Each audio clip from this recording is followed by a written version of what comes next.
Hello everyone, আসসালামু আলাইকুম। আশা করি সবাই ভালো আছো। কেমিস্ট্রি তাবিজ মেগা ক্লাসে সবাইকে স্বাগত। যে যেখান থেকে দেখতেছো লাইভটিকে কাইন্ডলি একটু শেয়ার করবা, ফ্রেন্ড যারা আছে তাদেরকে একটু মেনশন করবো, ওকে। যদিও লাইভটা হচ্ছে আমি এখন থেকে 1 ঘন্টা আগে নিতে চাইছিলাম, তো আমাদের এই ফুলবাড়ি বাস স্ট্যান্ডের আশেপাশে কিন্তু কোথাও কারেন্ট ছিল না। এই কারেন্টের কারণে হয়তো ক্লাসটা শুরু হতে দেরি হয়েছে। এবং আরেকটা কথা বলি, যে ক্লাসটা দেখো, যে ক্লাস যখন মানে নিতে চাইছে নিব, অবশ্যই কারেন্টের কারণে হয়তো নিয়ে নেই। কারণ আমি গত ক্লাসগুলো নিয়ে নেই, কারণ আমি ঢাকাতে ছিলাম, এই জন্য হয়তো। কিন্তু তোমরা ভাবতেছো যে নাইম ভাই কি হলো, হারাই গেল কোথায়, যে প্রত্যেকবারই তো ক্লাস নেই, এবার কি হলো, ঠিক আছে। তো আমি হতাশ করবো না, যেহেতু আজকে আসছি, আজকে থেকে আমরা সব পুনরায় প্রত্যেকটা ক্লাস নিব এবং ক্লাসগুলোর পিডিএফও সবাইকে দিয়ে দেবো ইনশাল্লাহ। তো তোমরা হচ্ছে একটু কাইন্ডলি লাইভটাকে একটু শেয়ার করে দাও, ফ্রেন্ড যারা আছে তাদেরকে একটু মেনশন করে দিবা, ওকে। যে যেখান থেকে দেখতেছো কাইন্ডলি সবাই লাইভটাকে একটু শেয়ার করে দিবে এবং আমাকে একটু কনফার্ম করবা যে ভাই আমার কথাটুকু ক্লিয়ারলি শোনা যাচ্ছে কিনা এবং দেখা যাচ্ছে কিনা। এই দুইটা জিনিস আমাকে একটু কনফার্ম করবা, ঠিক আছে। যে যেখান থেকে দেখতেছো কাইন্ডলি সবাই একটু লাইভটাকে শেয়ার করে দিবা, ফ্রেন্ড যারা আছে তাদেরকে একটু মেনশন করবা, ওকে। এইটুকু কাজ শুধুমাত্র করলেই আমরা ক্লাসটা শুরু করে দিব। দেখো, আমরা ক্যাপশনে লিখে ফেলছি যে মাত্র 7টা রচনামূলক করাইলে 5টা কমন পাওয়া সম্ভব। ইনশাল্লাহ আমি সেই বিষয়গুলাই তোমাদেরকে করাবো। এবং হচ্ছে আমার পরবর্তীতে যেহেতু আরেকটা লাইভ ক্লাস আছে, এই জন্য আমি খুব সময় বেশি নিব না, তোমাদের হচ্ছে দ্রুত ক্লাসটা শেষ করে দেবো ইনশাল্লাহ। তো তোমরা হচ্ছে তোমাদের কাছে সবার কাছে আবারও বলতেছি, সবার কাছে রিকোয়েস্ট, তোমরা হচ্ছে যে যেখান থেকে দেখতেছো লাইভটাকে একটু শেয়ার করে দিবা, ফ্রেন্ড যারা আছে তাদেরকে মেনশন করবা, ওকে।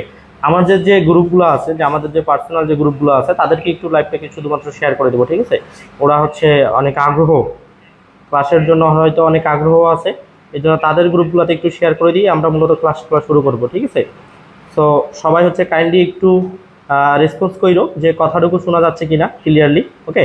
ক্লিয়ারলি যদি কথা শোনা যায় এবং হচ্ছে সব কিছু ঠিক থাকে, আমি ক্লাসের মধ্যে চলে যাব ইনশাল্লাহ, ওকে। সবাই বেশি বেশি করে ফ্রেন্ড যারা আছে তাদেরকে একটু মেনশন করবা। তুমি হচ্ছে বসে ক্লাসটা করো।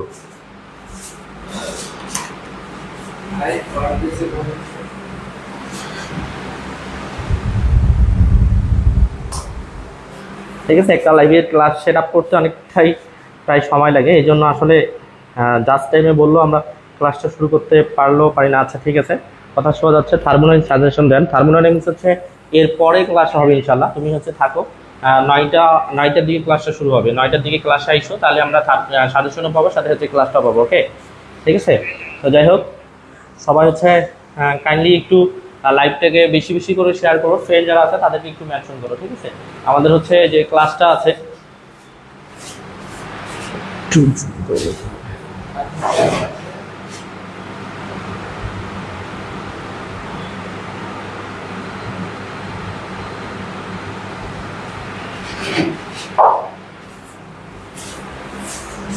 ঠিক আছে। যারা থার্মোক্লাস চাচ্ছ তোমাদেরকে একটু অপেক্ষা করতে হবে শেষ পর্যন্ত, ওকে। আচ্ছা ঠিক আছে, আমাদের হচ্ছে ক্লাসটা সবাই একটু দেখো, যে কেমিস্ট্রি ক্লাস আমরা নিব। হ্যাঁ, আগামীকালকে যেহেতু তোমাদের কটার দিকে পরীক্ষা, কেমিস্ট্রি কটার দিকে পরীক্ষা?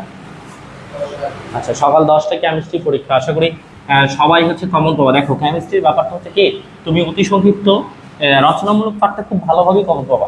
তো তোমাকে সংক্ষিপ্ত পাঠের জন্য আর অতি সংক্ষিপ্ত পাঠের জন্য হচ্ছে ভালো করে পড়াশোনা করতে হবে, ঠিক আছে। রচনামূলক পাঠটা তুমি সুন্দরভাবে কমন পাবা। তোমাকে সংক্ষিপ্ত পাঠটা এবং হচ্ছে সংক্ষিপ্ত পাঠটা এবং হচ্ছে তোমাকে হচ্ছে অতি সংক্ষিপ্ত পাঠটা খুব ভালো করে পড়তে হবে। দেখো, আমরা রচনামূলক কয়টা বলছিলাম, রচনামূলক বলছিলাম হচ্ছে 60টার মধ্যে আমরা যে কোনো 5টা কমন পাবো। সর্বপ্রথম যে কোশ্চিনটা করাবো 1 নম্বর রচনামূলক কোশ্চিন। আমরা মূলত রচনামূলক কোশ্চিনগুলো হচ্ছে করাই দিব, ঠিক আছে। প্রথম হচ্ছে 1 নম্বর কোশ্চিন, আয়নিক বন্ধন কি? প্রথম 5টাই আসতে পারে, ওকে। আয়নিক হচ্ছে বন্ধন, বন্ধন হচ্ছে কি? ব্যাখ্যা কর, ব্যাখ্যা হচ্ছে কর। অথবা প্রশ্নটাই থাকতে পারে NaCl এর আয়নিক বন্ধন ব্যাখ্যা করো, ব্যাখ্যা হচ্ছে, ঠিক আছে। আমরা অনেকভাবে বলতে পারে প্রশ্ন, তোমরা অথবা কোশ্চেনগুলো সবসময় দেখবা আয়নিক বন্ধন কি এবং হচ্ছে আয়নিক বন্ধনটা হচ্ছে কি ব্যাখ্যা করো, ঠিক আছে। এটা আমাদের ফার্স্ট কোশ্চেন, সর্বপ্রথম এই কোশ্চেনটা আমাদের সর্বপ্রথম হচ্ছে দেখতে হবে, ঠিক আছে। তো হচ্ছে দেখো, যারা যারা এখন পর্যন্ত লাইভটাতে জয়েন হচ্ছে তারা কাইন্ডলি একটু ফ্রেন্ড যারা আছে তাদেরকে একটু রেসপন্স, মানে তাদেরকে একটু শেয়ার করে দাও এবং তাদেরকে একটু মেনশন করে দাও, ঠিক আছে। আজকের যদি তুমি ক্লাসটা শেষ পর্যন্ত দেখো তাহলে আশা করা যায় তুমি আজকের ক্লাস থেকেই পাস করা সম্ভব, মানে আজকের ক্লাস থেকেই তুমি হচ্ছে মূলত পাস করতে পারবা, ঠিক আছে। তাহলে সর্বপ্রথম প্রশ্নটা ভালো করে দেখতে হবে যে প্রশ্নটা কি বলছে, যে আয়নিক বন্ধন কি এবং আয়নিক বন্ধন ব্যাখ্যা কথা অথবা NaCl এর আয়নিক বন্ধন। দেখো যে সবসময় যে তোমাকে NaCl এর আয়নিক বন্ধন দেখাইতে হবে এমন কিন্তু না, তোমাকে আয়নিক বন্ধন কি ব্যাখ্যা করো, তুমি যে কোনো দুইটা ধাতু, একটা ধাতু এবং একটা অধাতুর মধ্যে তুমি ব্যাখ্যাটা দেখাইতে পারো, ঠিক আছে। তো দেখো সর্বপ্রথম আমরা লিখবো হচ্ছে আয়নিক বন্ধনটা কি। ওরা যেহেতু বলছে আয়নিক বন্ধনটা কি, দেখো তো তোমরা সবাই হয়তো এখন পর্যন্ত বই পড়ছো, ঠিক আছে। আয়নিক বন্ধনটা কি জিনিস, আমরা যদি আয়নিক বন্ধনটা কি এটা একটু বলি, যে একটি ধাতু এবং অধাতু যে বন্ধনে, একটি ধাতু এবং অধাতুর মধ্যে ইলেকট্রন আদান প্রদানের মাধ্যমে, ধাতু এবং অধাতু ইলেকট্রন আদান প্রদানের মাধ্যমে যে বন্ধন সৃষ্টি করে তাকে বলা হয় আয়নিক বন্ধন, ঠিক আছে। যে একটা ধাতু থাকবে, দেখো যখন আমরা যে কোনো হচ্ছে দুইটা পরমাণুর মধ্যে আয়নিক বন্ধন দেখাবো তখন অবশ্যই দুইটা পরমাণুর মধ্যে একটা পরমাণু হচ্ছে ধাতু থাকবে এবং আরেকটা পরমাণু হচ্ছে অধাতু থাকবে। তাহলে ধাতু এবং আধাতুর মধ্যে ইলেকট্রন আদান প্রদানের মধ্যে যে বিন্যাসটা হয় তাকে হচ্ছে আমরা কি বলবো, আয়নিক বন্ধন, ঠিক আছে। আমরা তাহলে একটু যদি বিষয়টা লিখে দিই, যে সর্বপ্রথম আমরা লিখবো, আমি যেভাবে করবো এইভাবেই করতে হবে তোমাকে, ধাতু এবং হচ্ছে অধাতু, ধাতু ও অধাতুর মধ্যে ইলেকট্রন আদান হচ্ছে প্রদান, ইলেকট্রন হচ্ছে আদান প্রদানের হচ্ছে মাধ্যমে যে হচ্ছে বিন্যাস তৈরি হয়, তাকে আয়নিক হচ্ছে বন্ধন বলে, ঠিক আছে। মানে সর্বপ্রথম দেখো সংজ্ঞাটা দিয়ে তোমাকে মূলত প্রমাণটা করতে, মানে ম্যাথটা সলিউশনটা করতে হবে। তাহলে একটি ধাতু এবং একটি অধাতুর মধ্যে ইলেকট্রন আদান প্রদানের মাধ্যমে যে বিন্যাস তৈরি করে তাকে হচ্ছে কি বলা হয়, আয়নিক বন্ধন, ঠিক আছে। তাহলে এখন আমরা এইটা হচ্ছে আমরা যেটা থেকে করবো, ওরা প্রশ্ন সবসময় বেশিরভাগই বলে যে NaCl এর হচ্ছে আয়নিক বন্ধনটা দেখা। তাহলে NaCl এর হচ্ছে আমরা আয়নিক বন্ধনটা যদি দেখাতে যাই, তাহলে সর্বপ্রথম দেখো যে যখন আমরা হচ্ছে এটা ব্যাখ্যাটা যদি তোমাদেরকে দেখাই, তাহলে প্রথম লিখতে হবে ধাতু এবং অধাতু, মানে আয়নিক বন্ধন যখন গঠন করবো তখন হচ্ছে একটা ধাতু প্রয়োজন, একটা হচ্ছে অধাতু প্রয়োজন। তারপর হচ্ছে কি হবে, আয়নিক বন্ধন সৃষ্টির মানে আয়নিক বন্ধনের সৃষ্টি হতে, যে যখন একটা ধাতু হচ্ছে ইলেকট্রনটা ত্যাগ করবে সে হচ্ছে ধনাত্মক আয়নে পরিণত হবে, আর যে ধাতুটা অধাতুটা ইলেকট্রন হচ্ছে গ্রহণ করবে সেটা হচ্ছে ঋণাত্মক আয়নে পরিণত হবে।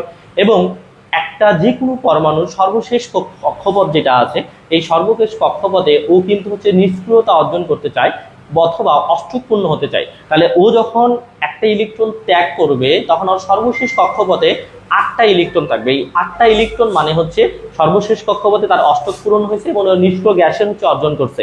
এবং সেম ভাবে আরেকটা ইলেকট্রন আছে, যখন সে যদি গ্রহণ করে অষ্টক পূরণ করে এবং হচ্ছে নিষ্ক্রিয়তা অর্জন করে, তাহলে আমরা হচ্ছে এই দুইটার মধ্যে কি হবে, ওরা আদান প্রদানের মাধ্যমে কিন্তু একটা হচ্ছে কি আয়নিক বন্ধন হচ্ছে গঠন করে, ঠিক আছে।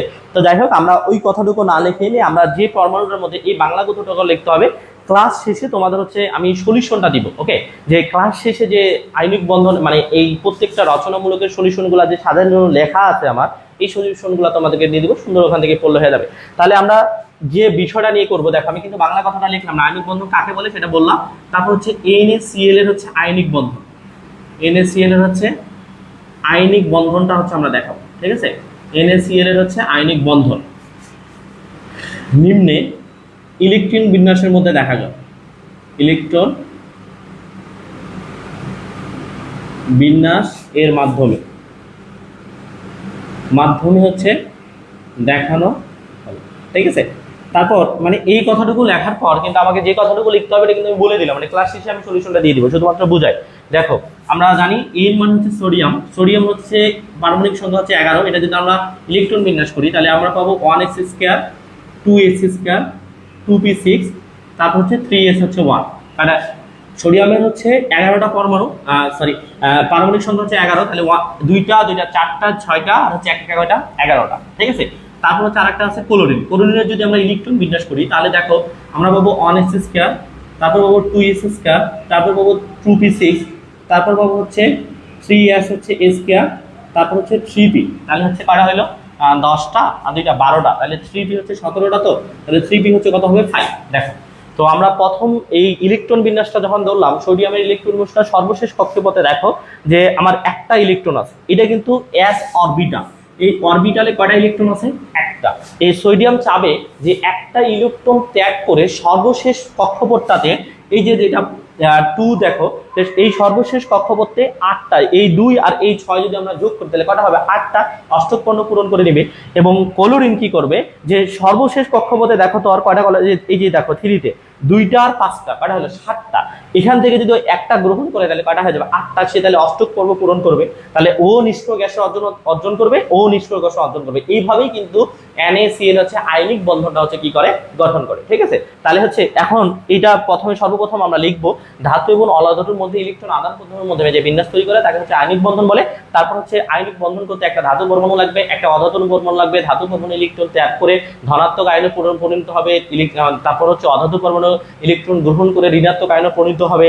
তারপর সর্বশেষ কক্ষপথে যে কোনো পরমাণু হচ্ছে নিষ্ক্রিয়তা অর্জন করতে চায়, নিম্ন হচ্ছে NaCl এর আণবিক বন্ধন হচ্ছে দেখানো হলো, তার ইলেকট্রন বিন্যাস দেখানো হলো। দেখো ইলেকট্রন বিন্যাস দেখে আমরা দেখতে পাচ্ছি, এখন আমাকে কথাটুকু লিখতে হবে এটা, যে ইলেকট্রন বিন্যাস থেকে আমরা দেখতে পাচ্ছি সোডিয়ামের সর্বশেষ কক্ষপথে একটা ইলেকট্রন অবস্থান করছে এবং ক্লোরিনের সর্বশেষ কক্ষপথে 7টা ইলেকট্রন অবস্থান করছে। তাহলে সোডিয়াম একটা ইলেকট্রন ক্লোরিনকে ত্যাগ করবে, সে হচ্ছে প্লাস আয়নে পরিণত হবে, এবং ক্লোরিন একটা ইলেকট্রন হচ্ছে সোডিয়াম থেকে গ্রহণ করে সে ঋণাত্মক আয়নে পরিণত হবে।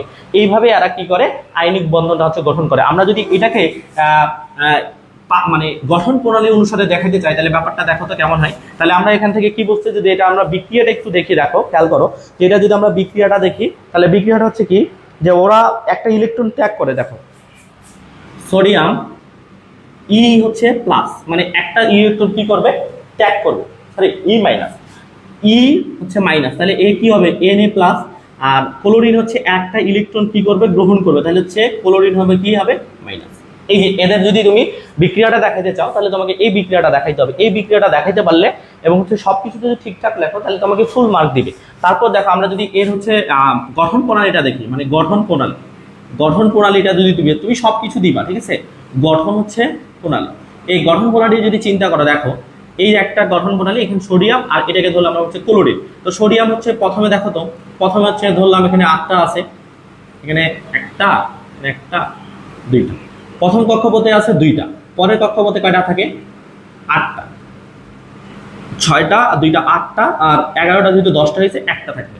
প্রথম কক্ষ থাকবে 2টা, তারপর থাকবে 8টা, 2টা 4টা 6টা, তারপর হচ্ছে 8টা, তাহলে 10, আর হচ্ছে পরে থাকবে কয়টা? 7টা, 6টা আর একটা হচ্ছে 7টা। দেখো এই কি করবে, এখান থেকে একটা ইলেকট্রন হচ্ছে, এই একটা ইলেকট্রন হচ্ছে একে দিবে, ঠিক আছে। এই একটা ইলেকট্রন যদি একে দেয় তাহলে সর্বপ্রথম এটা হচ্ছে আমার কি, সোডিয়াম হচ্ছে কি সোডিয়াম হচ্ছে প্লাস, আর ক্লোরিন হচ্ছে কি মাইনাস, ক্লোরিন হচ্ছে কি মাইনাস। তাহলে এরা হচ্ছে এখানে কি করবে, একটা প্লাস হচ্ছে বিক্রিয়া তৈরি করবে। তো খেয়াল করো এরা কি করবে, সর্বশেষ কক্ষপথে এখানে হবে প্রথমে 2টা, তারপর হচ্ছে 2টা, তারপর হচ্ছে 2টা, তারপর হচ্ছে কয়টা হচ্ছে 8টা, তারপর হচ্ছে কয়টা কি করবে দেখো তো 6টা, আর এখানে হচ্ছে কয়টা 8টা। তাহলে এখানে কি হবে, NaCl আয়ন হচ্ছে গঠন করবে। দেখো তাহলে আমরা যদি ফাইনালি এইভাবে যদি প্রমাণটা করি, মানে সলিউশনটা করি, তোমাকে 100-তে 100 মার্ক দিবে। হয়তো ওই 5টা দেখা যাচ্ছে না, তবে আমি এটা আসলে দেখো পরবর্তীতে এখানে একটু এই 5টা হয়তো দেখা যাচ্ছে না, ঠিক আছে, এই 2টা দেখা যাচ্ছে। তা এই 2টাকে আমরা যদি ক্যালকুলেশন করি তাহলে আমরা পাবো না, একটু খেয়াল করো যে প্রথমে পাবো হচ্ছে 2টা, তারপর হচ্ছে 4টা 6টা, তারপর হচ্ছে কয়টা হচ্ছে 8টা, তারপর এখানে সর্বশেষ কক্ষপথে কয়টা হবে 8, ঠিক আছে। তাহলে এইভাবে কি পাবো দেখো তো, Na হচ্ছে Cl হচ্ছে আয়নিক বন্ধনটা পেয়ে দেবো। এই ব্যাখ্যাটা হচ্ছে এইটা, তোমাকে অ্যাকুরেট একটা ব্যাখ্যা দিতে হবে আইনিক বন্ধনটা কি, তারপর হচ্ছে তোমাকে কি লিখতে হবে যে ওটা কি কি লাগবে সে বিষয়টা বললাম আমি। ক্লাস শেষে তোমাদেরকে প্রত্যেকটা সলিউশনটা সুন্দরভাবে দিয়ে দিব, তোমরা ক্লাসটা দেখে নিবে, কারণ বাংলা কথা লেখা তো সম্ভব না, যতটুকু বোঝানো দরকার ততটুকু হচ্ছে বুঝাইছে, ঠিক আছে? তো যারা যারা লাইভের মধ্যে আছে তারা তারা একটু বলো যে ব্যাপারটা বুঝছো কিনা ভাই। আচ্ছা, ডিএসপি প্রীতম ডিপ্লোমা লাইফকে হচ্ছে অনেকটা মিস করি। হ্যাঁ, আসলে ডিপ্লোমা লাইফটাকে মিস করারই কথা, আর আমি যখন ডিপ্লোমাতে পড়ছি আমি কিন্তু দিনাজপুরে হয়তো মায়াতেই আছি। তো দেখো ডিপ্লোমাটা আমি দিনাজপুরের আশেপাশে আছি, মানে পলিটেকনিকের আশেপাশে আছে। ঢাকাটা অনেক কষ্টের জীবন আর কি, গত 2 দিনই আমি ঢাকাতে ছিলাম। ওকে, দেখো ভাই জীবনটা এরকমই, হয়তো কোনো জায়গায় শেষ পর্যন্ত থাকা হয় না, তোমাকে পরিবর্তন করতেই হবে। খুব ভালো একটা ছেলে ছিল, হ্যাঁ তোমাদের হচ্ছে সিনিয়র, ও হচ্ছে এবার হচ্ছে সম্ভবত এবার 8ম পর্ব শেষ করলো, মানে ওর ডিপ্লোমাটা শেষ। ঠিক আছে, আমরা এই কোশ্চিনটা হলে আমরা নেক্সট কোশ্চিনে চলে যাবো। আশা করি এই কোশ্চিনটা তোমরা বুঝতে পারছো। আমরা নেক্সট হলো ভাই থার্মোডাইনামিক্সের কি হবে। আমরা হচ্ছে থার্মোডাইনামিক্স হচ্ছে ক্লাস নিব, এখন বাজে কয়টা? এখন কয়টা বাজে? 8টা বাজে। আমরা ঠিক 9টার দিকে থার্মোডাইনামিক্সটা ক্লাসটা নিব। এই ক্লাসটা শেষ করে আমরা 9টার দিকে ক্লাস নিব, তাহলে আমাদের একটা কোশ্চিন ডান। ঠিক আছে, ফার্স্ট কোশ্চিন হচ্ছে এইটা, তারপর সেকেন্ড কোশ্চিনটা একটু আমরা দেখব।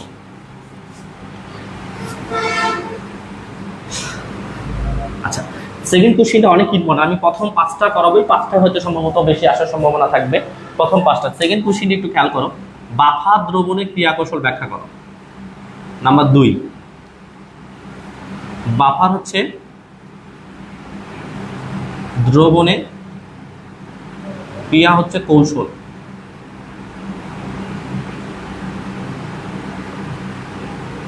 ঠিক আছে, নাম্বার 2, বাফা দ্রবণের ক্রিয়াকৌশল ব্যাখ্যা করো। Most important question. এই কোশ্চিন যে আসবে না এমন কিন্তু হবে না, কোশ্চিনটা কি পরিমাণ কঠিন হোক সেটা নিয়ে কোনো সমস্যা নাই। দেখো আমাদের যে কেমিস্ট্রি সিলেবাস, ফিজিক্স সিলেবাস, যে ডিপ্লোমাতে যে সিলেবাসটা আছে এই সিলেবাসটা আসলে খুবই বেসিক থেকে দিছে। তো তোমাকে রচনামূলক গুলা যেহেতু তুমি পড়াশোনা করো না, দেখো এই ক্লাসটা কালকে পরীক্ষা, আজকে নেওয়ার উদ্দেশ্য হচ্ছে যারা একদমই পড়াশোনা করে নাই, যাদের হচ্ছে পাস নিয়ে টানাটানি, পাস করবে কিভাবে তাদের জন্য হয়তো এই ক্লাসগুলা, যারাই দেখ না কেন তাদের এই জন্যই নেয়। এবং যারা ভালো করে পড়াশোনা করছে তাদের কিন্তু এই ক্লাসটা দেখার কোনো দরকারই নাই, কারণ ওরা ডিটেলসে সবকিছু অলরেডি করে ফেলছে। যারা একদমই পাস করতে পারে নাই তাদের জন্যই কিন্তু মূলত এই ক্লাসটা। তো যারা খুব ভালো মানে চাপের মধ্যে আসো যে পাস করতে হবে তারাই মূলত এই ক্লাসটা করবা, আর যারা হচ্ছে খুব ভালোভাবে পড়াশোনা করছো তাদের করার দরকার নেই। তো দেখো আমরা রচনামূলকটাকে টার্গেট রাখবা। দেখো কেমিস্ট্রি গতবার এবং যতবারই পরীক্ষা হয়েছে না কেন কেমিস্ট্রিতে সবসময় রচনামূলক বিভাগটা কমন থাকে। সমস্যা হবে তোমার অতি সংক্ষিপ্ত এবং সংক্ষিপ্ত, বিশেষ করে সংক্ষিপ্ত পাঠে তুমি 10টার মধ্যে 5টা কমন পাবো, 5টাই আনকমন আসবে, কথাটা বুঝলাম। এবং অতি সংক্ষিপ্ত পাঠে যেটা আছে তোমাকে 6টা এবং 7টা হচ্ছে তোমার মূলত হচ্ছে কি থাকবে, কমন থাকবে, বাকিগুলা হচ্ছে শেষ থাকবে। কিছু বলবা? ক্লাস করতে আসলা? ক্লাস তো দেরি আছে 9টা। হ্যাঁ কি দেরি হবে? এটা ক্লাস করতে 9টার দিকে আসো ঘুরে। ঠিক আছে, দেখো আমরা হচ্ছে যে বাফার দ্রবণের ক্রিয়া কৌশল সেটা একটু দেখবো। দেখো সর্বপ্রথম জানতে হবে যে বাফার দ্রবণটা হচ্ছে কি জিনিস। সর্বপ্রথম দেখতে হবে যে বাফার দ্রবণটা কি জিনিস। বাফার হচ্ছে দ্রবণ। দেখো বাফার দ্রবণ কাকে বলে? বাফার দ্রবণ হচ্ছে যে দ্রবণের সামান্য পরিমাণ অ্যাসিড এবং ক্ষার যোগ করলে পিএইচ এর মানে কোনো পরিবর্তন হয় না, মানে পিএইচ এর মানটা হচ্ছে স্থির থাকে। যে দ্রবণের মধ্যে সামান্য পরিমাণ অ্যাসিড বা হচ্ছে ক্ষার হচ্ছে যোগ করলে পিএইচ এর মানে কোনো পরিবর্তন হয় না, পিএইচ এর মানটা হচ্ছে স্থির থাকে, তাকে হচ্ছে কি বলে? বাফার দ্রবণ বলে। তো আমি যদি একটু লিখে দিই যে প্রথমে হচ্ছে যে দ্রবণে সামান্য পরিমাণ হচ্ছে অ্যাসিড বা হচ্ছে ক্ষার যোগ হচ্ছে করলে পিএইচ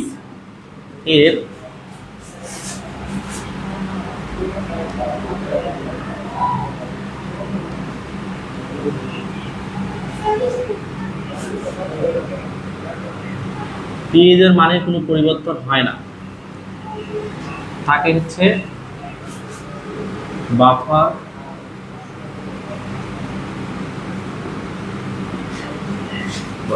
ঠিক আছে।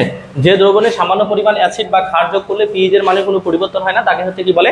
বাফার দ্রবণ বলে। ওকে, তো দেখো বাফার দ্রবণে 2 ধরনের। বাফার দ্রবণের ক্রিয়া কৌশল হচ্ছে কয় ধরনের? 2 ধরনের। একটা হচ্ছে অ্যাসিড হচ্ছে দ্রবণ, একটা হচ্ছে অ্যাসিড হচ্ছে বাফার দ্রবণ, একটা হচ্ছে ক্ষারীয় বাফার দ্রবণ। তাহলে হচ্ছে তারপর হচ্ছে আমরা লিখবো বাফার হচ্ছে ক্রিয়া কৌশল হচ্ছে দুই ধরনের। বাফার বাফার হচ্ছে দ্রবণের ক্রিয়া কৌশল দুই ধরনের। দ্রবণের কৌশল হচ্ছে, কারেন্ট ছিল না রে, এই জন্য তো এরকম অবস্থা। কারেন্ট ছিল না, এদেরটা দেরি হয়েছে, তোমাদেরটা দেরি হবে। এরপর হচ্ছে ফোনটা চার্জ দিতে হবে, তারপরে ক্লাসটা নিতে হবে। তোমরা একটু লেট করে আসো। পড়ো নাই, পড়বা, মানে ক্লাস তো নিবই। মানে আমার কথা বুঝো, এতক্ষণ বসে থাকে লাভ নাই। তোমরা একটু ঘুরে টুরে 1 ঘন্টা পর আসো, কারণ এখন তো 1 ঘন্টা শুরু হবে ক্লাসটা। 1 ঘন্টা পর এই ক্লাসটা নিতে মনে করো যে না হলে 45 মিনিট লাগবে। 45 মিনিট শেষে 15 মিনিট 20 মিনিট চার্জ দিতে হবে, তারপর ক্লাসটা শুরু করবো। আর থেকে 1 ঘন্টা একটু ঘুরে টুরে আসো, মানে বসে থাকা লাভ নাই তো। ওটা ক্লাসটা শেষ করি আগে। আচ্ছা দেখো,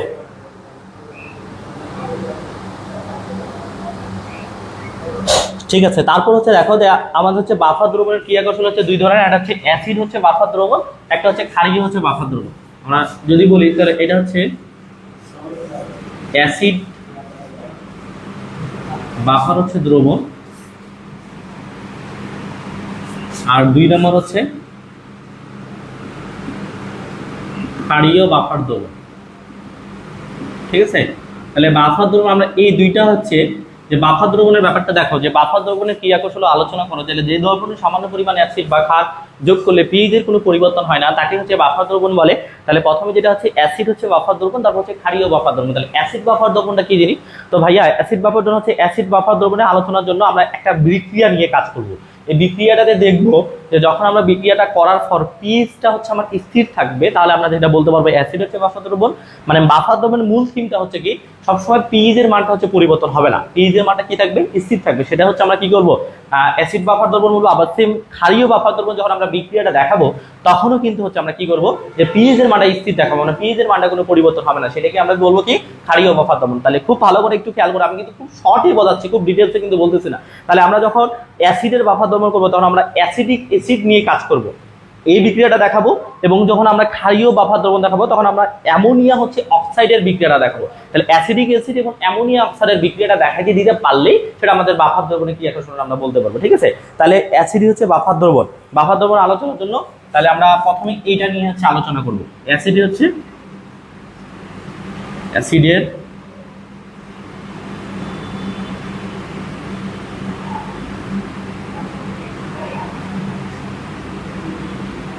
ঠিক আছে, অ্যাসিডের হচ্ছে বাফার দ্রবণ। তাহলে আমরা হচ্ছে এইভাবে লিখতে হবে অ্যাসিডের বাফার দ্রবণ আলোচনার জন্য।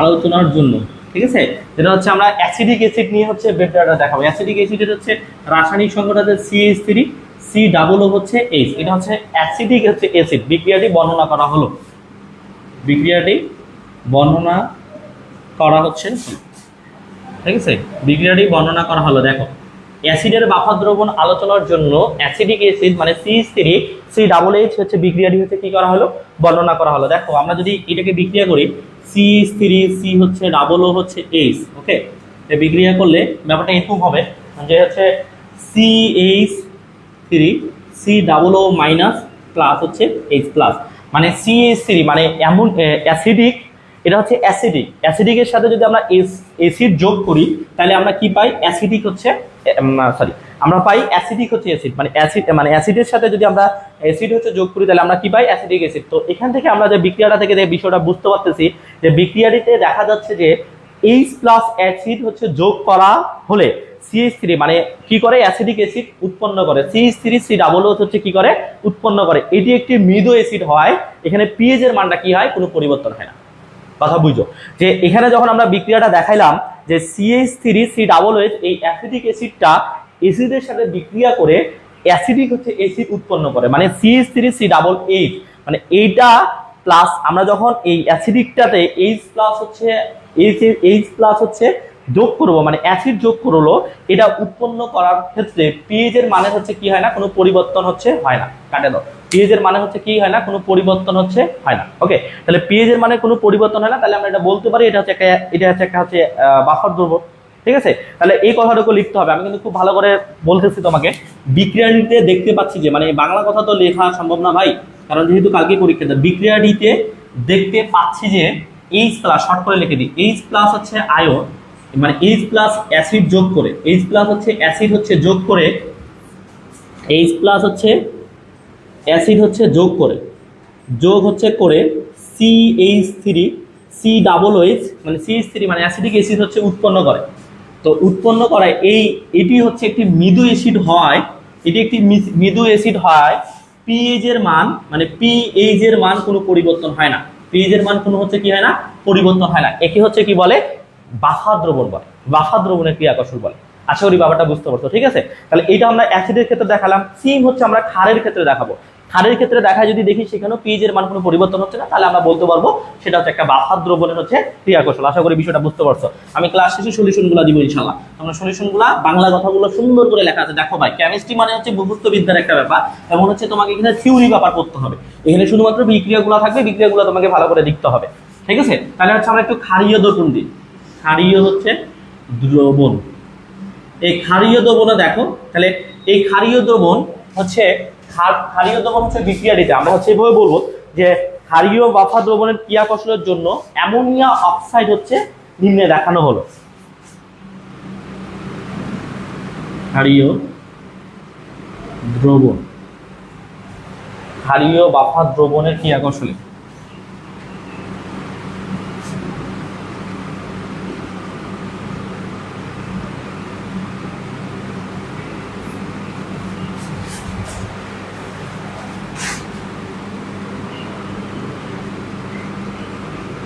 আলোচনা হচ্ছে জন্য NH4 মানে অ্যামোনিয়া অক্সাইড, NH4 হচ্ছে OH,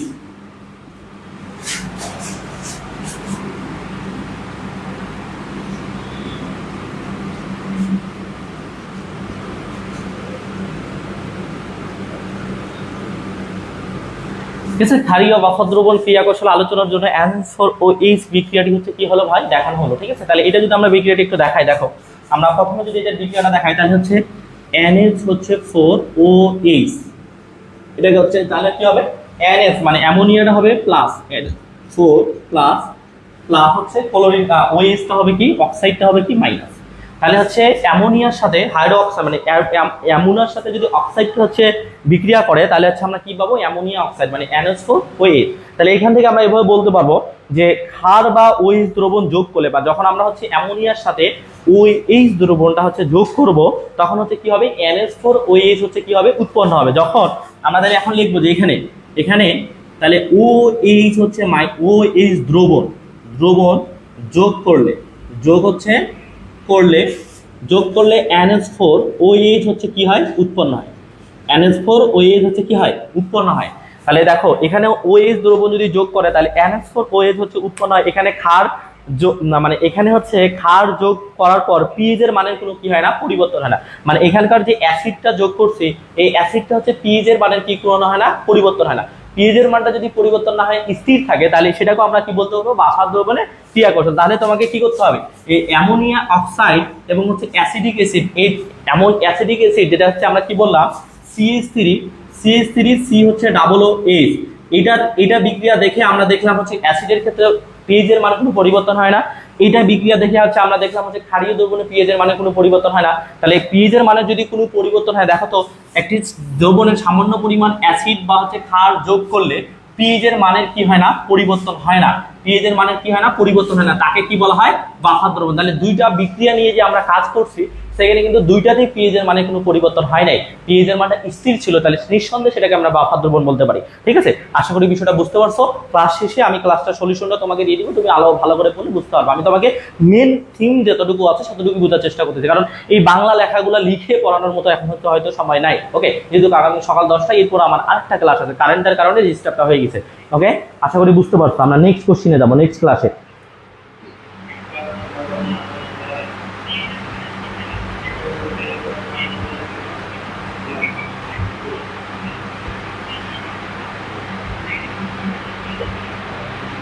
আচ্ছা, নেক্সট।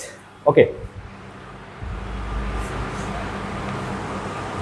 আমরা নেক্সট যেটা আছে, নেক্সট একটা কোশ্চিন আছে, সেটা হচ্ছে নেক্সট কোশ্চিন একটু দেখবো। ওকে, সেটা হচ্ছে কোয়ান্টাম সংখ্যা কি, বিভিন্ন প্রকার কোয়ান্টাম সংখ্যার হচ্ছে ব্যাখ্যা। মোস্ট ইম্পর্টেন্ট কোশ্চিন, তোমরা সবাই জানো যে এই কোশ্চিনটা তোমাদের জন্য মোস্ট ইম্পর্টেন্ট একটা কোশ্চিন। হয়তো কথা বলতে বলতে দুই একটা কথা হচ্ছে মিস্টেক হতে পারে। ওকে, তো দুই একটা কথা যদি মিস্টেক হয়ে যায়, ব্যাপারটা একটু দেখে দিতে হবে, ঠিক আছে? হয়তো আমিও ক্লাস নিচ্ছি, মানে খুব দ্রুত ক্লাস নিলে একটু হয়, দুই একটা কথা হচ্ছে হয়তো আমরা ভুল বলি, মানে বলতে বলতে ভুল বলে ফেলি। এই জন্য হচ্ছে হয়তো তোমরা হচ্ছে বিষয়টা একটু ক্ষমা দৃষ্টিতে দেখবা এবং হচ্ছে সলিউশনটা নিজের মধ্যে করে নিবা। ওকে, নেক্সট আমরা হচ্ছে কোয়ান্টাম সংখ্যা কি, বিভিন্ন প্রকার কোয়ান্টাম সংখ্যার হচ্ছে ব্যাখ্যা। নাম্বার 3, কোয়ান্টাম হচ্ছে সংখ্যা হচ্ছে কি?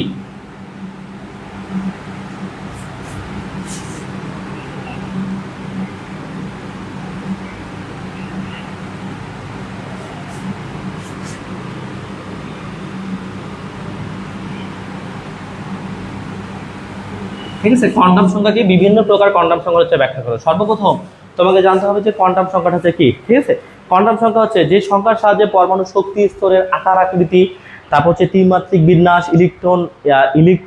ইলেকট্রনের ঘূর্ণন সম্পর্কে ধারণা পাওয়া যায়, তাকে হচ্ছে কোয়ান্টাম সংখ্যা বলে। ঠিক আছে, কোয়ান্টাম সংখ্যা হচ্ছে কি, যে বিন্যাসের সাহায্যে যে সংখ্যার সাহায্যে পরমাণু হচ্ছে আকার আকৃতি, ইলেকট্রনের হচ্ছে দিক বিন্যাস, ত্রিমাত্রিক সম্পর্কে ধারণা পাওয়া যায়, তাকে হচ্ছে কি বলা হয়, কোয়ান্টাম সংখ্যা বলে। ঠিক আছে, মোস্ট ইম্পর্টেন্ট কোশ্চেন। তারপরে কোয়ান্টাম সংখ্যা হচ্ছে কয় প্রকার?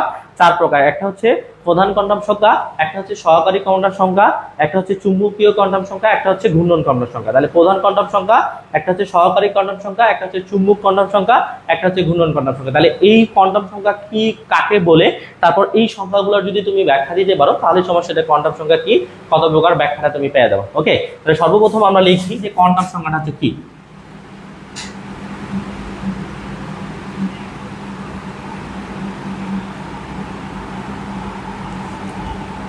তাহলে আমরা হচ্ছে বলতে পারি যে যে সংখ্যার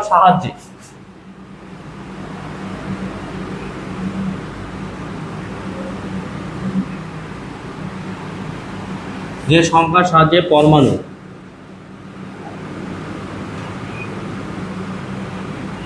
আকার, পরমাণুর আকার, তারপর হচ্ছে আকৃতি, যে সংখ্যার সাহায্যে পরমাণু হচ্ছে আকার আকৃতি, ত্রিমাত্রিক বিন্যাস,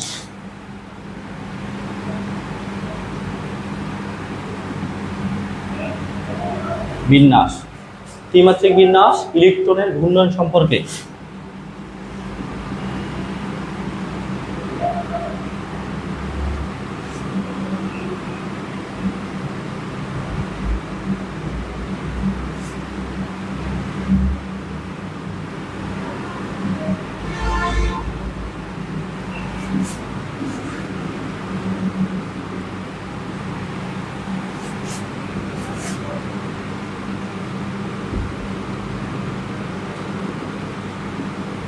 ঠিক আছে? তাহলে যে সংখ্যার সাহায্যে পরমাণু হচ্ছে আকার আকৃতি, ত্রিমাত্রিক বিন্যাস, ইলেকট্রনের হচ্ছে ঘূর্ণন সম্পর্কে ধারণা পাওয়া যায়, তাকে হচ্ছে কোয়ান্টাম সংখ্যা বলে। তাহলে কোয়ান্টাম সংখ্যা কয় প্রকার? কোয়ান্টাম সংখ্যা হচ্ছে 4 প্রকার। আমরা জানি যে কোয়ান্টাম সংখ্যা কয় প্রকার ভাইয়া?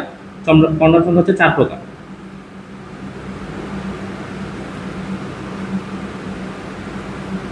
4 হচ্ছে প্রকার। ঠিক আছে, কোয়ান্টাম সংখ্যা কয় প্রকার বলো তো? কোয়ান্টাম সংখ্যা 4 প্রকার। তাহলে এক হচ্ছে আমরা কি জানি? প্রধান হচ্ছে কোয়ান্টাম সংখ্যা, আমরা সবাই জানি, 19 পড়ে আসছি। প্রধান হচ্ছে কোয়ান্টাম সংখ্যা। ঠিক আছে, এক হচ্ছে প্রধান হচ্ছে কোয়ান্টাম হচ্ছে সংখ্যা। তারপর 2 নম্বর হচ্ছে সহকারী কোয়ান্টাম সংখ্যা, সহকারী হচ্ছে কোয়ান্টাম সংখ্যা। ঠিক আছে, তারপর 3 নম্বরটা হচ্ছে কি, চুম্বকীয় কোয়ান্টাম সংখ্যা, চুম্বকীয় কোয়ান্টাম হচ্ছে সংখ্যা। তারপর 4 নম্বরটা হচ্ছে কি ভাই, যে ঘূর্ণয়ন কোয়ান্টাম সংখ্যা, ঘূর্ণয়ন কোয়ান্টাম হচ্ছে সংখ্যা। ঠিক আছে, আমি শর্ট করে লিখে দিলাম। তাহলে এগুলো সলিউশনগুলো তোমাদেরকে বলছি ক্লাস শেষে, তোমরা আমাকে নক করো, আমি তোমাদের কাছে সলিউশনগুলো হোয়াটসঅ্যাপে দিয়ে দিব ইনশাআল্লাহ। তো দেখো যে প্রথমে হচ্ছে যেটা আছে, যে প্রথমে যেটা আছে প্রধান কোয়ান্টাম সংখ্যা, তারপর হচ্ছে সহকারী কোয়ান্টাম সংখ্যা, তারপর চুম্বকীয় কোয়ান্টাম সংখ্যা, তারপর হচ্ছে কি ঘূর্ণয়ন কোয়ান্টাম সংখ্যা। তাহলে প্রধান কোয়ান্টাম সংখ্যা হচ্ছে কাকে বলে? যে প্রধান কোয়ান্টাম সংখ্যা হচ্ছে ভাইয়া যে সংখ্যার সাহায্যে পরমাণু শক্তি স্তরের আকার সম্পর্কে ধারণা পাওয়া যায়, যে সংখ্যার সাহায্যে পরমাণু শক্তি স্তরের আকার সম্পর্কে ধারণা পাওয়া যায় তাকে হচ্ছে প্রধান কোয়ান্টাম সংখ্যা বলে। একে এন দ্বারা প্রকাশ করায়, এন এর মান হচ্ছে 1 2 3 4 ইত্যাদি বলতে হতে পারে। ঠিক আছে, তাহলে আমরা হচ্ছে প্রধান কোয়ান্টাম সংখ্যাটা নিয়ে যদি একটু আলোচনা করি, তাহলে সর্বপ্রথম হচ্ছে কি, মানে এগুলো থিওরি ব্যাপার তো ভাই, একটু নিজেকেই করতে হবে। প্রধান হচ্ছে কোয়ান্টাম সংখ্যা, শুধুমাত্র একটু বলে দিই। ঠিক আছে, প্রধান হচ্ছে কোয়ান্টাম হচ্ছে সংখ্যা।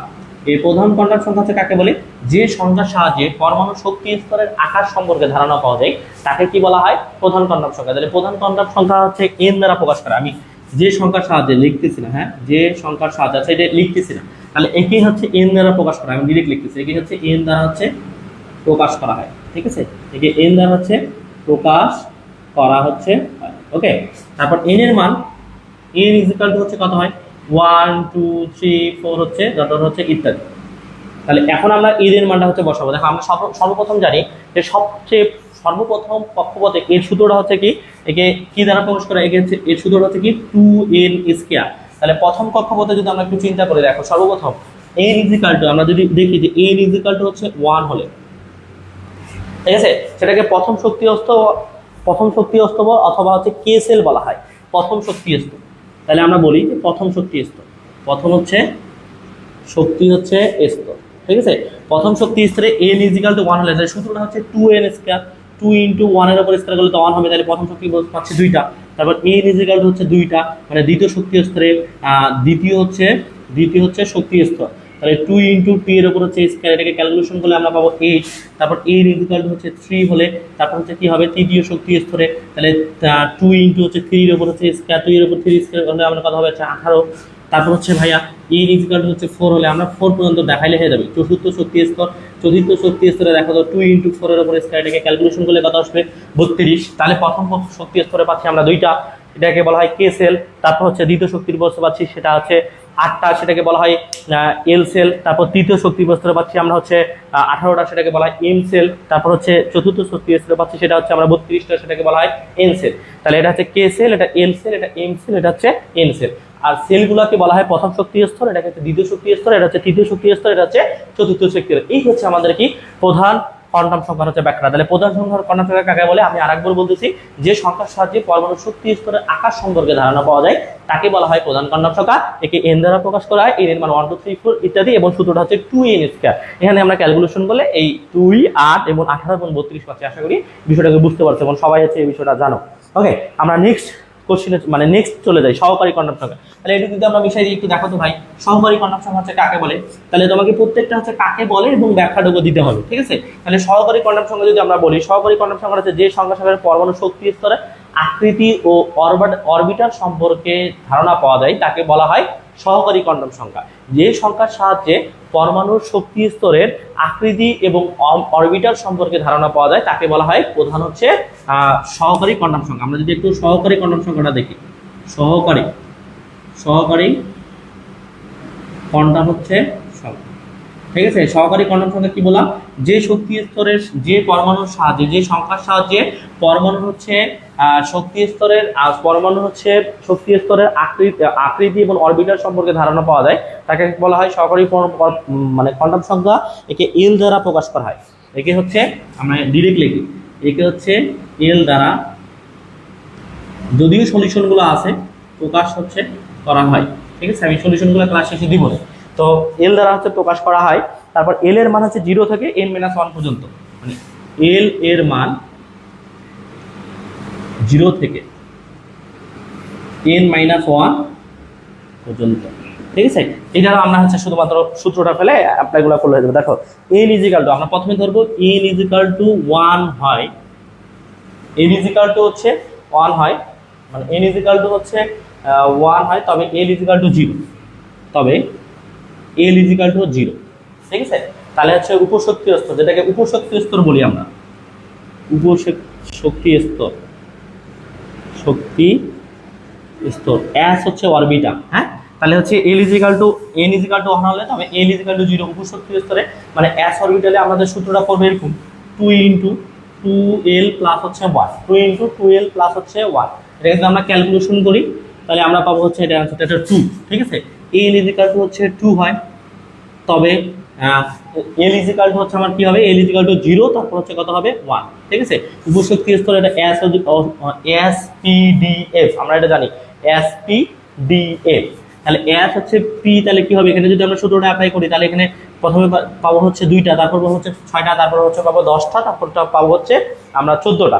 প্রথমে 2টা, প্রথম উপশক্তি স্তরে মানে এস অরবিটালে থাকে 2টা, দ্বিতীয় উপশক্তি স্তরে পি অরবিটালে থাকে 6টা, তৃতীয় শক্তি স্তরে এস পি ডি অরবিটালে থাকে হচ্ছে 10টা, চতুর্থ শক্তি স্তরে মানে উপশক্তি স্তরে যেটা হচ্ছে আমাদেরকে ডি উপশক্তি স্তর বলি সেটাকে থাকে হচ্ছে আমার কটা 14টা, ঠিক আছে। আচ্ছা দেখো তাহলে এন ইজিক্যাল টু হচ্ছে আমরা লিখবো এন ইজিক্যাল টু হচ্ছে 3 হয়, তবে এল ইজিক্যাল টু প্রথমে 0, তারপর হচ্ছে 1, তারপর হচ্ছে 3 উপশক্তি স্তর, তাহলে এস পি এটা হচ্ছে ডি, ডি উপশক্তি স্তর পাবো আমরা কটা 10টা, ওই সূত্রটা অ্যাপ্লাই করে। এন ইজিক্যাল টু 4 হয়, তবে হচ্ছে এল ইজিক্যাল টু প্রথমে পাবো 0, তারপর 1, তারপর 2, তারপর 3, তাহলে এফ অরবিটালে আমরা পাবো হচ্ছে কটা 14টা, এস পি ডি এফ। তাহলে এই হচ্ছে আমাদের সহকারী কোয়ান্টাম সংখ্যার ব্যাখ্যা। দেখো একটা বড় প্রশ্ন, তুমি অলরেডি 2টার ব্যাখ্যা দিয়ে ফেলছো, তাহলে এখন কি করবা যে পরবর্তীতে যেটা হচ্ছে প্রধান কোয়ান্টাম সংখ্যার ব্যাখ্যা দিচ্ছি আমরা, সহকারী কোয়ান্টাম সংখ্যা ব্যাখ্যা দিচ্ছি, অলরেডি প্রশ্নটা অনেক বড় হয়ে গেছে। এখন হচ্ছে যদি তুমি এখন চুম্বকীয় কোয়ান্টাম সংখ্যা কাকে বলে এবং হচ্ছে ঘূর্ণন কোয়ান্টাম সংখ্যা কাকে বলে, তাহলে কাকে বলেটা দিলেও কিন্তু হয়ে যাবে, ঠিক আছে। তোমার হচ্ছে ব্যাখ্যাটা না দিলেও মূলত হয়ে যাবে, ওকে। আচ্ছা পরবর্তীতে দেখো যে হচ্ছে চৌম্বকীয় কোয়ান্টাম সংখ্যা, তাহলে এই ছিল আমাদের হচ্ছে প্রধান কোয়ান্টাম সংখ্যা, তারপর হচ্ছে সহকারী কোয়ান্টাম সংখ্যা। এখন আমরা কি দেখবো, চুম্বকীয় হচ্ছে কোয়ান্টাম সংখ্যা। চুম্বকীয় কোয়ান্টাম সংখ্যাটা কি জিনিস দেখো, চুম্বকীয় কোয়ান্টাম সংখ্যা। তো চুম্বকীয় কোয়ান্টাম সংখ্যা কাকে বলে, যে সংখ্যার সাহায্যে শক্তি স্তরের 3 মাত্রিক বিন্যাস সম্পর্কে ধারণা পাওয়া যায় তাকে হচ্ছে বলা হয় চুম্বকীয় কোয়ান্টাম সংখ্যা। যে সংখ্যার সাহায্যে পরমাণু হচ্ছে 3 মাত্রিক শক্তি স্তর সম্পর্কে ধারণা পাওয়া যায় তাকে বলা হয় যে কি চুম্বকীয় কোয়ান্টাম সংখ্যা। তাহলে আমরা হচ্ছে এই চুম্বকীয় কোয়ান্টাম সংখ্যা হচ্ছে সংখ্যাটা দিয়ে দিব, তাহলে হয়ে যাবে। তারপর হচ্ছে লাস্টে হচ্ছে ঘূর্ণন কোয়ান্টাম সংখ্যা হচ্ছে দিয়ে দিব, তাহলে হয়ে যাবে। তাহলে আমরা 2টার ব্যাখ্যা দিব আর 2টা হচ্ছে সংজ্ঞা দিব, তাহলে তোমাকে অবশ্যই 8 মার্ক দিবা। তুমি চাইলে এই 2টারও ব্যাখ্যা দিতে পারো, ব্যাখ্যাটা আমি তোমাদের ক্লাস শেষে দিয়ে দিব, ওকে। তো আরেকটা ঘূর্ণন সংখ্যা, ইলেকট্রন নিজ অক্ষের উপর ঘূর্ণন দিকে প্রকাশ করার জন্য যে সংখ্যা ব্যবহার করা, মানে ইলেকট্রন নিজ অক্ষের দিকে ঘূর্ণন সংখ্যার জন্য যে ব্যবহার করা হয় তাকে বলা হয় ঘূর্ণন সংখ্যা, মানে ঘূর্ণন হচ্ছে কোয়ান্টাম সংখ্যা। আশা করি এই কোয়ান্টাম সংখ্যা হচ্ছে কি এবং বিভিন্ন প্রকার কোয়ান্টাম সংখ্যা, মানে 4 প্রকার কোয়ান্টাম সংখ্যার মূলত আমরা 2 প্রকার কোয়ান্টাম সংখ্যার ব্যাখ্যাটা দিছি, আর 2 প্রকার হচ্ছে সংখ্যাটা লিখলেই তোমাকে 4 মার্ক দিয়ে দিবে। আশা করি বিষয়টা বুঝতে পারছো, ঠিক আছে। আমরা নেক্সট কোশ্চিনে চলে যাবো ইনশাল্লাহ।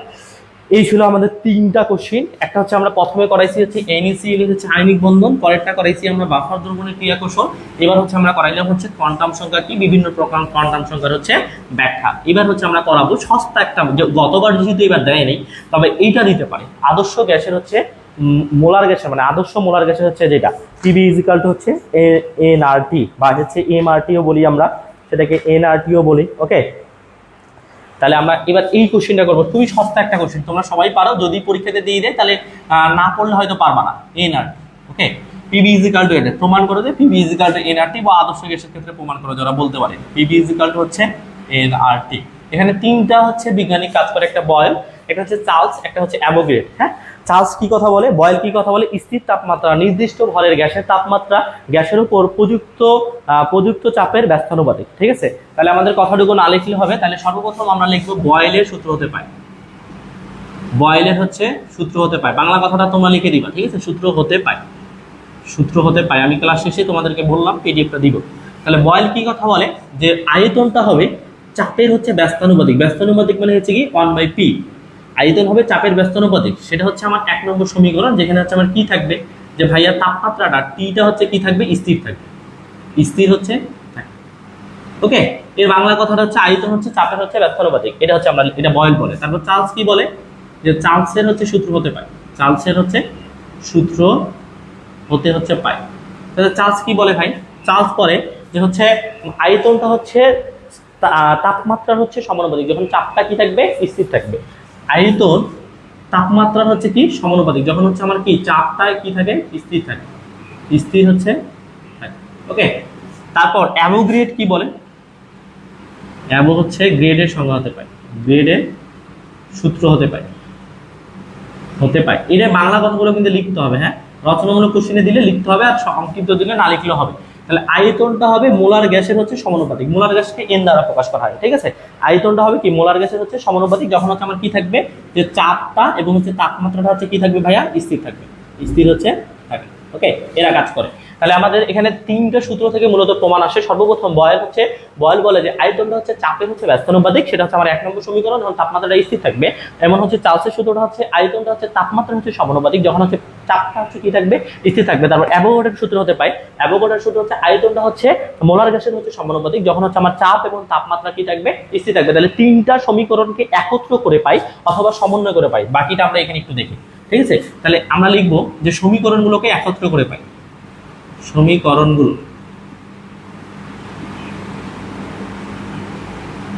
একত্রে হচ্ছে, সমীকরণগুলো একত্র করে হচ্ছে পাই, ঠিক আছে?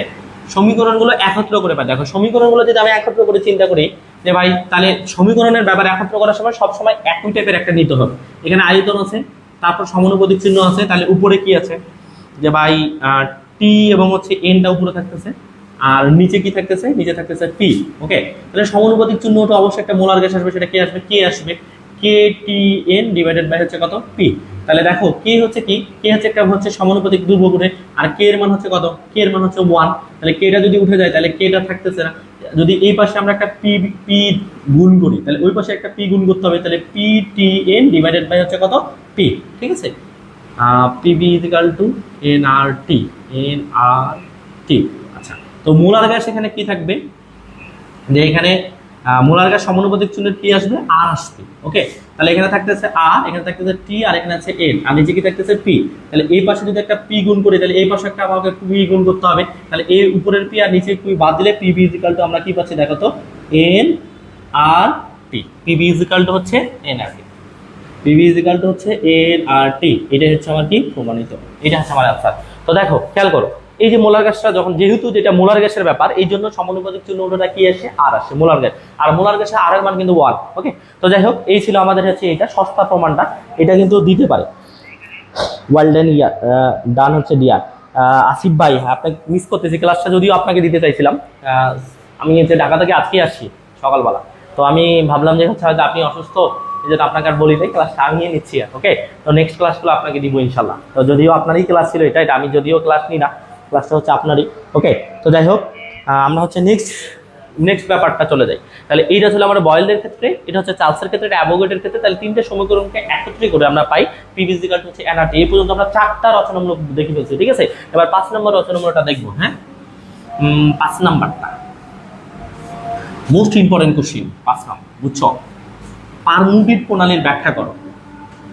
ঠিক আছে, আসলে কেমিস্ট্রিটা মূলত ব্যাখ্যায়, যে কাকে বলে, কি, ব্যাখ্যা, এই টাইপের কোশ্চিন। তাহলে আমরা পারমুটিভ প্রণালীর ব্যাখ্যা, আমি ক্লাস শেষে তোমাদের সুন্দর করে, তোমরা আমাকে দয়া করে সবাই হচ্ছে একটু হোয়াটসঅ্যাপে নক করো, আমি তোমাদের হচ্ছে কি করব, এই ব্যাখ্যাটা হচ্ছে মানে সলিউশনগুলো দিয়ে দিব। ঠিক আছে, যে যে প্রশ্নগুলো আছে সলিউশনগুলো আমি দিয়ে দিব। তাহলে পারমুটিভ প্রণালী হচ্ছে ব্যাখ্যা করো, যে পরমাণু হচ্ছে, আচ্ছা আমরা হচ্ছে তোমাদের পারমুটিভ কি, পানির ক্ষরতা দূর করে পারমুটিভ প্রণালী বর্ণনা করো। পারমুটিভ কি, 5 নম্বর কোশ্চেন। পারমুটিভ কি, পারমুটিভ হচ্ছে কি, ঠিক আছে? তারপর হচ্ছে প্রশ্নটা হচ্ছে পারমুটিভ কি, তারপর পারমুটিভ পানির ক্ষরতা দূরকরণে পারমুটিভ প্রণালী বর্ণনা করো। পানির ক্ষরতা দূরকরণের পারমুটিভ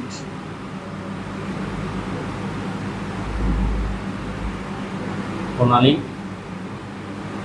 ব্যাখ্যা করা। দেখেছে যে পারমুটিভ কি, পারমুটিভ হচ্ছে পানির ক্ষরতা দূর করার জন্য পারমুটিভ প্রণালী ব্যাখ্যা। এখানে মূলত একটা চিত্র আঁকে তোমাকে হচ্ছে ব্যাখ্যাটা দেখাইতে হবে। তো একটু খেয়াল করতে হবে যে পারমুটিভ হচ্ছে কি, পারমুটিভ হচ্ছে একটা কি, পারমুটিভ হলো একটা হচ্ছে আর্দ্র অদ্রবণীয় সোডিয়াম অ্যালুমিনিয়াম আর্থোসিলিকেট, যার সংকেত NaAlSi4 মানে 3H2O। প্রকৃত পারমুটিভের জিওলাইন নামে একটা হিসেবে। আচ্ছা ঠিক আছে, পারমুটিভ মানে পারমুটিভ হচ্ছে কাকে বলে, দেখো পারমুটিভ হলো, তাহলে পারমুটিভটা কি আমি এই বিষয়টা একটু বলি। পারমুটিভ কি, পারমুটিভ হলো,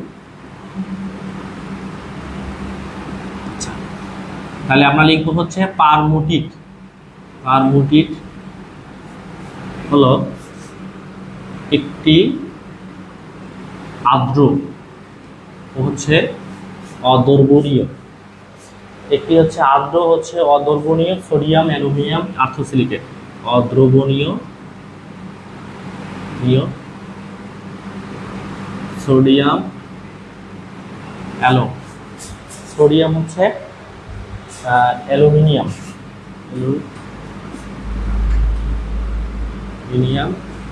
আর্থোসিলিকেট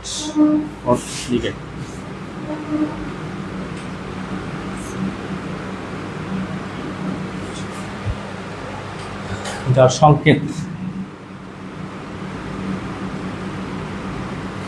সংকেত হচ্ছে NaAl NaAlSiO4 3H2 পানি। ঠিক আছে, এই দেখো পারমুডিট প্রণালীটা হচ্ছে কি জিনিস, একটা আর্দ্র এবং অদ্রবণীয় হচ্ছে সোডিয়াম অ্যালুমিনিয়াম অক্সাইড, যার সংকেত হচ্ছে NaAlSiO4 3H2। তোমাকে হচ্ছে সর্বপ্রথম অতি সংক্ষিপ্ত একটা কোশ্চিন কমন, এখান থেকে একটা অতি সংক্ষিপ্ত কোশ্চিন কমন। অতি সংক্ষিপ্ত হচ্ছে নাইম ভাই সংক্ষিপ্ত দিন কয়েকটা, ঠিক আছে, সংক্ষিপ্ত কয়েকটাও দিব। ওকে, সংক্ষিপ্ত কয়েকটা মাত্র 10টা সংক্ষিপ্ত দিব, আর রচনামূলক দিব হচ্ছে 10টার মধ্যে আশা করা যায় 5টার মধ্যে কমন আসতে পারে, আর রচনামূলক 60টার মধ্যে আশা করা যায় 5টা কমন আসতে পারে। এটা আমার বিশ্বাস, তবে কি আসবে এটা জানি না, তবে শর্ট সাজেশন আছে তোমাদেরকে দিয়েছি, অবশ্যই আবারও দিব। তো খেয়াল করো যে পারমুডিট হলো একটি আর্দ্র অদ্রবণীয় সোডিয়াম অ্যালুমিনিয়াম আর্থোসিলিকেট, যার হচ্ছে মানে এই যে এই সংকেতটার নামই কিন্তু এইটা, যে অ্যালুমিনিয়াম আর্থোসিলিকেট, সোডিয়াম অ্যালুমিনিয়াম আর্থোসিলিকেট, এই সংকেতটার নাম। এই সংকেতটাই কি, এইটাই হচ্ছে পারমুডিট প্রণালী। আশা করি বুঝতে পারছো। তাহলে এই সংকেতটা কিন্তু খুব ইম্পর্টেন্ট। তাহলে NaAlSiO4 3 ইন্টু হচ্ছে 3H2O, এটা হচ্ছে আমার পারমুডিটের হচ্ছে সংকেত। ওকে, তাহলে এখন হচ্ছে সংকেতটা পারমুডিটটা কিভাবে কাজ করে আমি তোমাকে বিষয়টা যদি একটু খালি দেখাই তাহলে কিন্তু মূলত হয়ে যাবে। পারমুডিট মানে একটু চিত্র আঁকাইতে হবে, পারমুডিটটা কিভাবে কাজ করে। আমরা যদি একটা হচ্ছে সিলিন্ডার আঁকাই, ওকে, সিলিন্ডারের মনে করো যে মুখ থাকবে, হ্যাঁ, খুব ভালো করে তো আরেঞ্জ করতে পারি না, তারপরে মোটামুটি চেষ্টা করবো। একটা, দুইটা, তিনটা, চারটা, পাঁচটা, একটা, দুইটা, তিনটা, চারটা, পাঁচটা। ঠিক আছে, এখানে প্রবেশ নল, এটাকে বলা হয় প্রবেশ হচ্ছে নল। তারপর হচ্ছে এটা হচ্ছে খড়পানি, খড় হচ্ছে পানি। তারপর হচ্ছে পারমুডিট,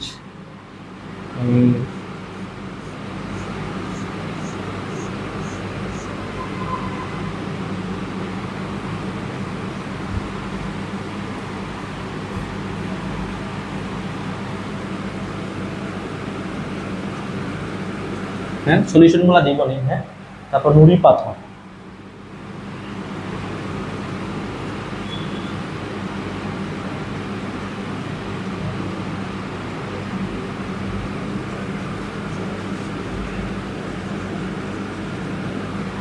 তারপর হচ্ছে মৃদু পানি,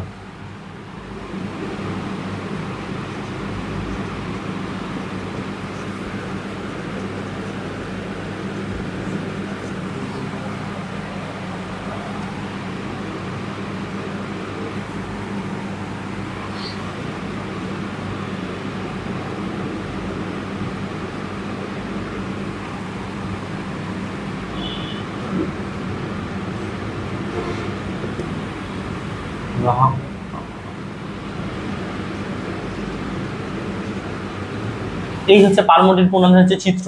মোটামুটি চেষ্টা করছি, হ্যাঁ, আঁকানোর মোটামুটি চেষ্টা করছি। এখন এখান থেকে হচ্ছে ব্যাখ্যাটা তোমাকে দিতে হবে, তাহলে শেষ।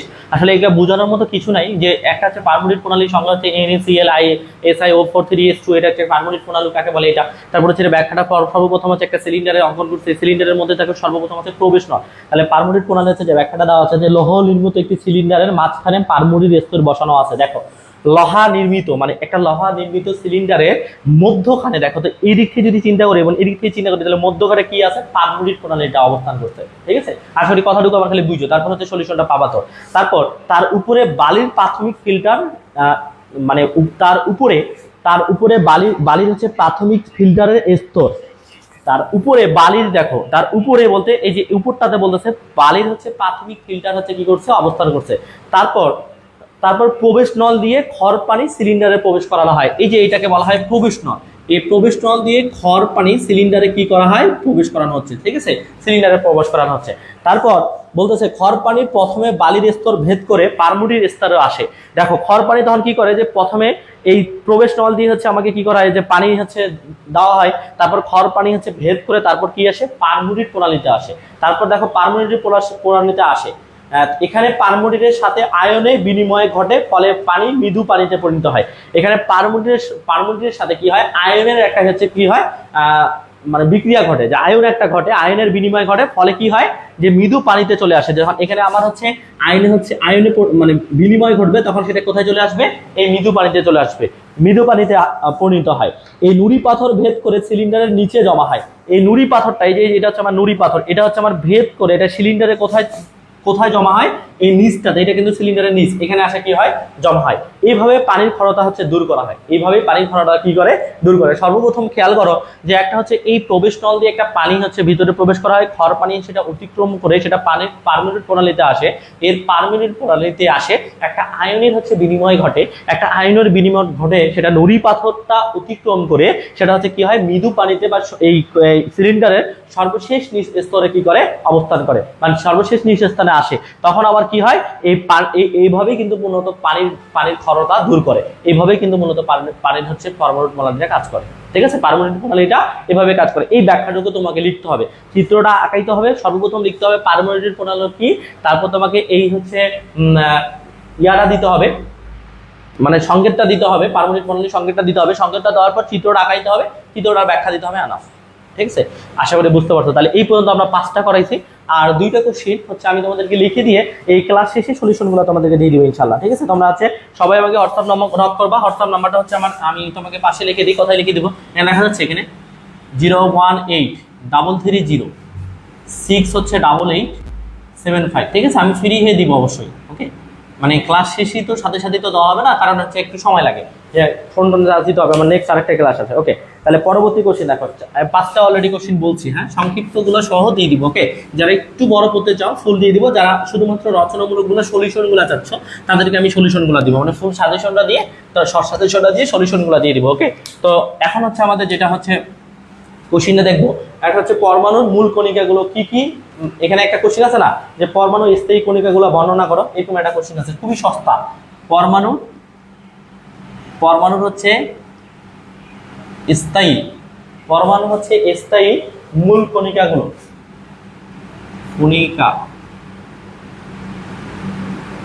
হচ্ছে ব্যাখ্যা কর, ঠিক আছে। পরমাণু স্থায়ী মূলগুলো, পরমাণু হচ্ছে কয়টি, পরমাণু হচ্ছে ইলেকট্রন, প্রোটন হচ্ছে নিউট্রন, এই ইলেকট্রন প্রোটন হচ্ছে নিউট্রনের ব্যাখ্যা দিবা, তাহলে শেষ। তাহলে এটা একটা কোশ্চেন, ওকে। তাহলে এটা কোশ্চেন নম্বর হচ্ছে কত, 6। তারপর আরেকটা কোশ্চেন, এটা তো আর করে দেওয়াটা কিছু নয়, ব্যাখ্যা আছে, ব্যাখ্যা দিতে হবে। তারপর হচ্ছে 7 নাম্বার যেটা আছে, সেটা হচ্ছে 7 নাম্বার কোশ্চেনটা হচ্ছে আমরা যদি দিই, জৈব যৌগের শ্রেণীবিন্যাস বিস্তারিত আলোচনা করো, জৈব যৌগের শ্রেণীবিন্যাস বিস্তারিত আলোচনা করো, ঠিক আছে। এটা হচ্ছে ক্লাস শেষে আমি তোমাদেরকে সলিউশনটা দিয়ে দিব, করে দিবা, ওকে। সময় যেহেতু নাই, আমাদের আরেকটা ক্লাস নিতে হবে, কারেন্টের কারণে ডিস্টার্ব। জৈব যৌগের শ্রেণীবিন্যাস আলোচনা করো, আমার সলিউশনগুলো দেখলে আশা করি তুমি নিজেই পারবে, বুঝতে পারবে, ওকে। আলোচনা করো। তারপর 8 নম্বর কোশ্চেন, 8 নম্বর কোশ্চেন হচ্ছে পারমাণবিক বাফা দমননীতি কন্ডাকশনের যেটা আদর্শ গ্যাসের দিচ্ছে প্রবাহকের শ্রেণীবিন্যাস হচ্ছে আলোচনা করো,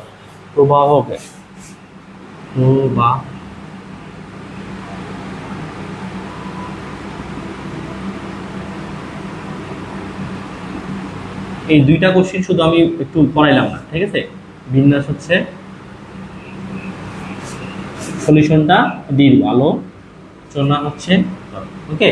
তাহলে এই হচ্ছে আমাদের 6টা, 7টা, 8টা, এই 8টা কোশ্চেন তোমরা করবা, ঠিক আছে। তো ক্লাসটা হচ্ছে আমি এই পর্যন্তই দিব আজকে, হ্যাঁ। নেক্সটে হচ্ছে আমাদের আরেকটা ক্লাস আছে, যেটা থার্মোডাইনামিক্স, যারা হচ্ছে তৃতীয় পর্ব পাওয়ার ডিপার্টমেন্টে আছে এবং অনেকেরই রেফার হচ্ছে, এই থার্মোডাইনামিক্স ক্লাসে তোমাদেরকে খুব তাড়াতাড়ি তোমাদের সাথে দেখা হচ্ছে। তোমরা এই পর্যন্ত হচ্ছে কেমিস্ট্রি 8টা প্রিপারেশন, 8টা প্রশ্ন করবা, ইনশাআল্লাহ তুমি 5টা কমন পাবা। এবং সংক্ষিপ্ত আমি কয়েকটা তোমাদের শর্ট সাজেশন যাদের লাগবে, এখনো 0183306 এই নম্বরে যোগাযোগ করবা। এবং হচ্ছে আমি ক্লাস শেষে তোমাদেরকে এই রচনামূলক যেটা করাইলাম, এই সুন্দর করে সলিউশনগুলো লেখা আছে, এই সলিউশনগুলো তোমাদেরকে আমি দিয়ে দিব, ঠিক আছে। সবাই ভালো থাকো, সুস্থ থাকো, দেখা হবে নেক্সট ক্লাসে। আমি সবসময় তোমাদের আমাদের পেজ পেজটাকে ফলো করে রাখো, আমাদের হচ্ছে যে ইউটিউব চ্যানেলটা আছে সেটাকে তোমরা সাবস্ক্রাইব করো, এবং সবকিছু ইনফরমেশন সবসময় তোমরা পেজে পাবা, কোন ক্লাস কখন হবে, কিভাবে হবে, সবকিছু তোমাদেরকে জানা। এবং তো আমাদের 5টা থেকে ক্লাস শুরু হতে পারে, যখন যে ক্লাসগুলো নেব সেই ক্লাসে উপস্থিত থাকবো, ফ্রেন্ডকে মেনশন করবো এবং সাথে থাকবা। সবাই ভালো থাকো, সুস্থ থাকো, আল্লাহ হাফেজ।